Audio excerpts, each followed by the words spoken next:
Hello everybody and welcome to Civ House. I'm Rob and today we're going to be talking over just some kind of news, a little bit of an update from the Take-Two boss man, Strauss Zelnick, who has a little bit of an update for his thoughts on what's going on with Civilization 7. This has been a conversation that Connor and I have had, that you all have had, even in our comments section, quite a bit.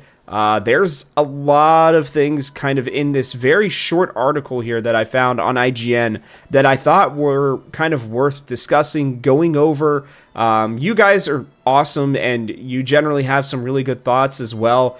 I'm going to be really interested to hear kind of how you feel about what the Take-Two boss is saying. Now, he's obviously not the one who is, over top of just Civilization 7. He is the overall Take-Two boss, NBA 2K, I don't know, so many other games that I honestly can't even think of right now.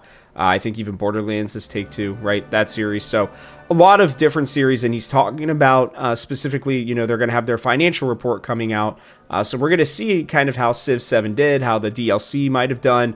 If I can get that information, I will, and we will kind of go over it. But I really felt like this was a good opportunity for us to kind of see where things are at, how they are feeling. This came out a couple days ago, and I just didn't see it until now. So I apologize if you already read this, but I'm at least going to give my thoughts, maybe a little extra context with this as well. But as always, before we dive in, I'm going to ask you guys like and subscribe. We just hit that 1,000 number. Really excited. We will have an announcement here in the next day or two about the live stream that Connor and I will be doing. We'll have memberships coming out, all of that kind of stuff. So you don't want to miss out on it. We've got a lot of really cool things planned. But I wanted to get to this before we start even putting out some of the videos that are going to lead us up to when we're going to do that live stream. So don't miss out on that.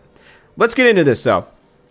So we all know, like they talk about it here, Wesley Yinpool kind of, breaks it down how the reactions, from Steam users have been mixed, right? How Civilization 7, I think this is a really interesting line, right?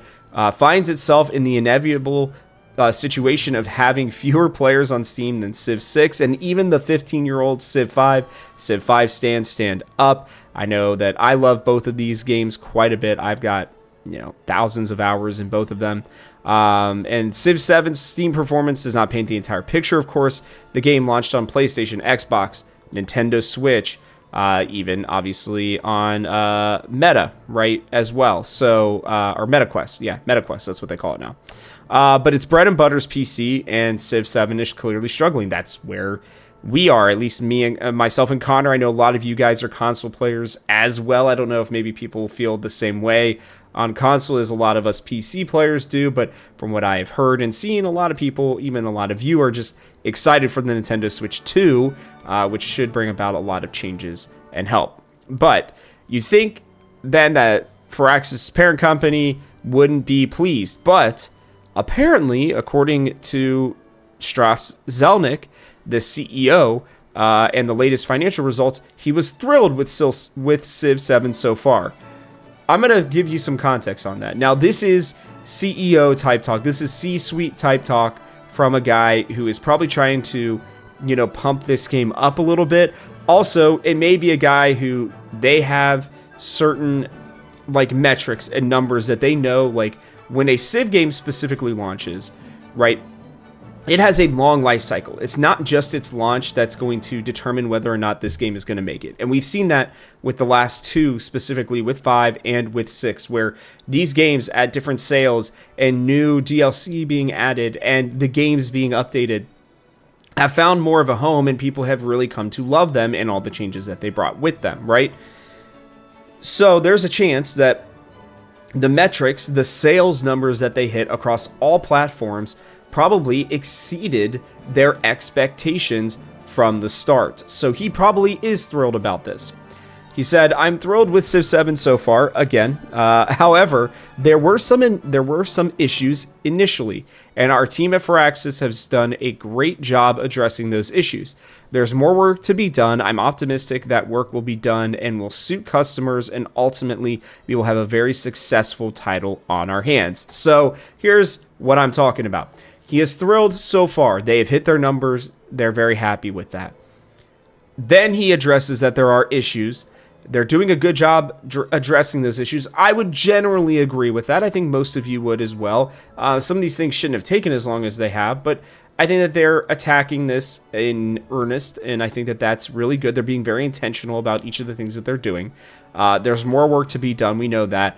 And he's optimistic, and he's going to be seeing these things ahead of time, right? So before a big financial result thing comes out and they have to present to all of their shareholders and everything, right? All the different game devs probably had to put together presentations as well to talk about what's going on in their games and present it to this guy.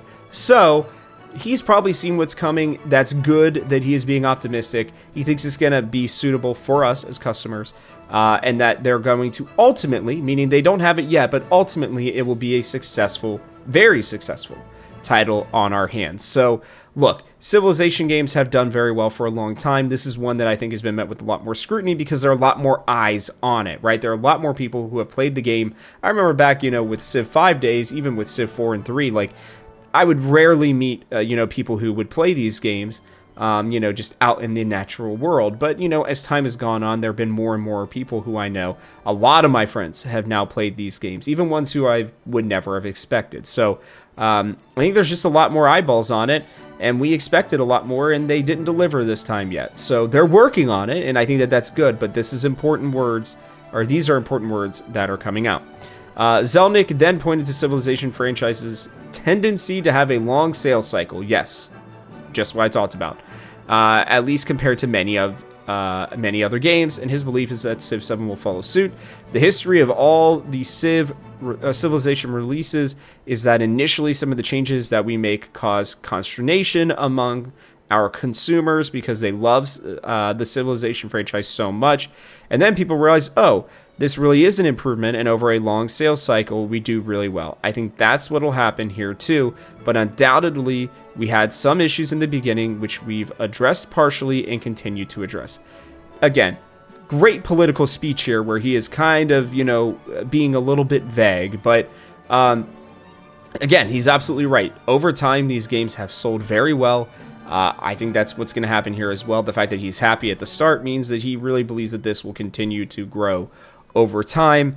But again, he's not dumb, right? He's saying there are issues. He recognizes those, and they're going to continue to address them. And I appreciate the fact they said they've been addressed partially, not that oh, they've made all these changes, why can't you guys be happy? He knows that there's work to be done, and I really, really appreciate that. So then this guy just kind of talks into, about kind of what is going on in the game.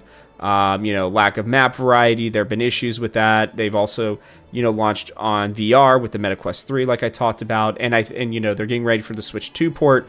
And, if I'm being honest with you, this is kind of, it's, you could say that this is a nothing burger, and I would be fine with hearing you say that. But to me, the fact that he even feels the need to address this kind of stuff and to talk about the fact that there's still work to be done on it in such a serious manner, right, in an exclusive interview, I guess, that they did with IGN specifically about this game, because they know that there are a lot of issues.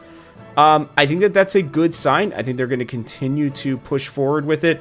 I was personally a little worried that they might have had such great sales numbers to start because they did it over so many different platforms, right, that, Take-Two and Firazis might just be like, hey, you know what, we hit our sales goals already.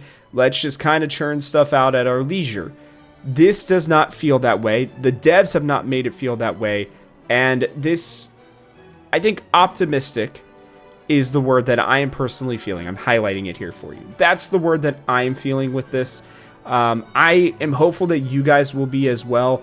I think that there are a lot of good changes about this game. Connor and I have been talking about maybe doing a what's worked in terms of the changes and what hasn't worked. I know we've talked about it in many different videos, but just having one concise video where we kind of break down each of the changes and kind of express if we think they worked or didn't work.